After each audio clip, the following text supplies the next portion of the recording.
việc xăm anh ra rừng của túi có việc xăm anh nhé có việc chạy cái tay hạp ba rừng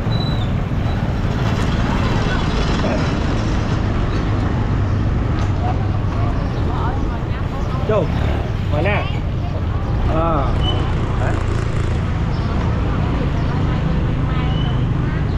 giang không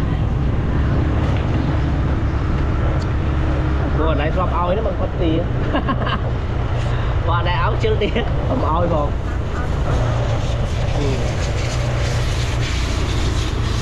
mình tham gia chiêm đại mình về sườn đê cành chân cồn muối cồn muối chẳng lên mấy giờ hay là bông ai bông tục men bông chanh màu nó ôn yeah tên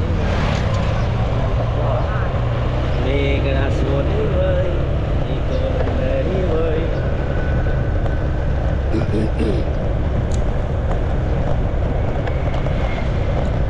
alo bông cho một chị đẹp bông xa tiền hướng lan cho một con nó này công cho chu tiết này công phây tha con ấy ngày còi prai chặt vua lan của ai tây ôn bây xa ta mình đưa dân cất trắng viên miên chặt mùi trăm vừa ở đó mà chưa mua vừa ao giờ cái hai là đây sọc nông thôn xa mà giữ bài bản chứ con đại kết tha bằng ai mà con thì ở thì dân ca mùi kia hai ba đây ca bằng ấy đi bằng con bằng ai chăng cái khi chứ mình không chỉ ạp ra bà anh chỉ nói những anh chắc man y nó có thang bằng anh chụp chân không xa chứ từ một tới với ăn linh thì với ăn sọc sờ vải đây bên này cái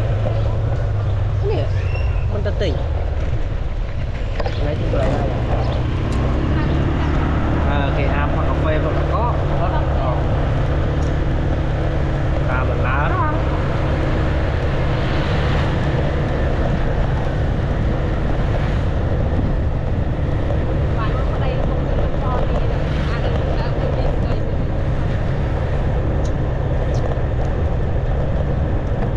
chỗ này mơ mình đâu hôm nay mình xu con kia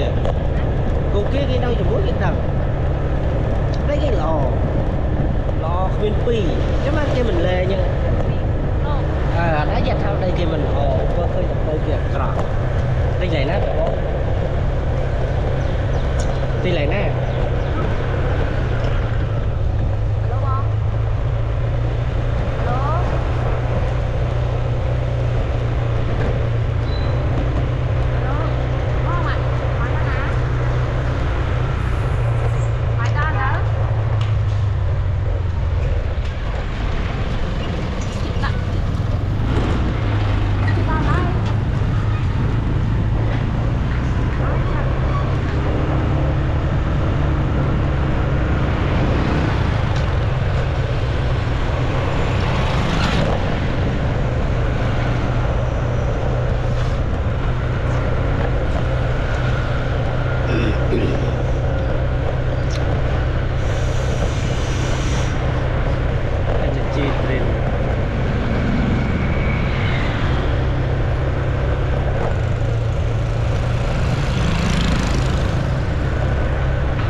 đây cho nữa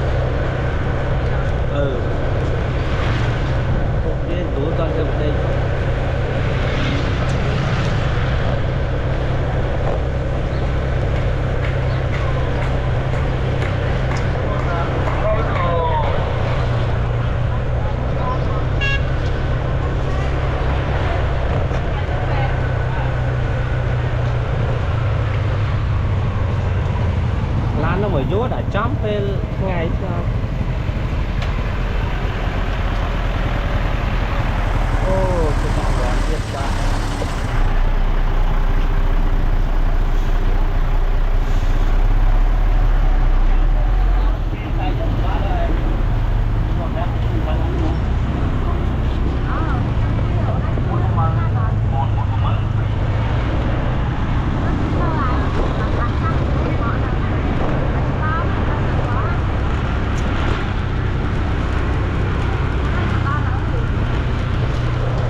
y á.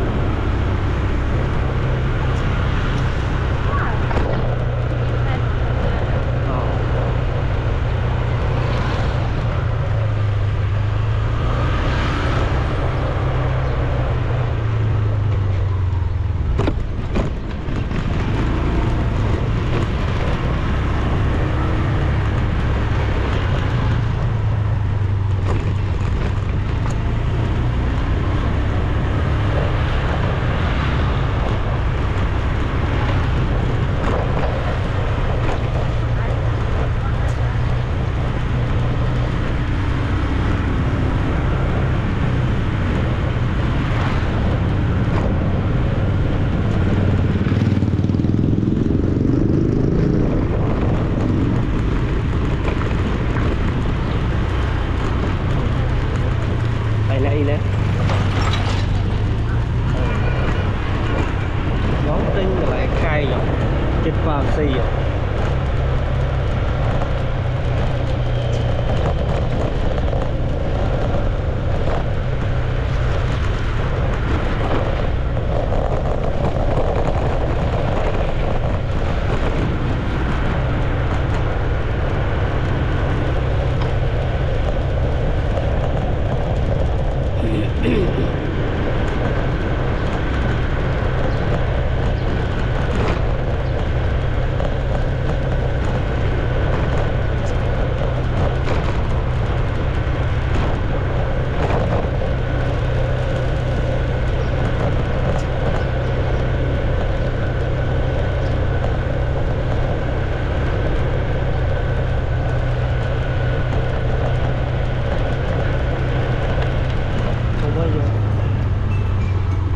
phê ạ.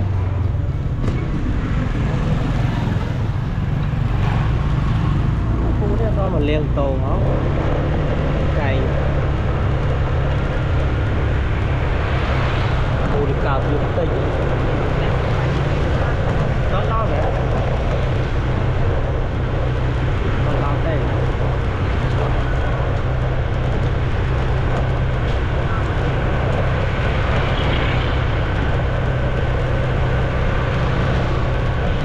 Thích nên phải vậy.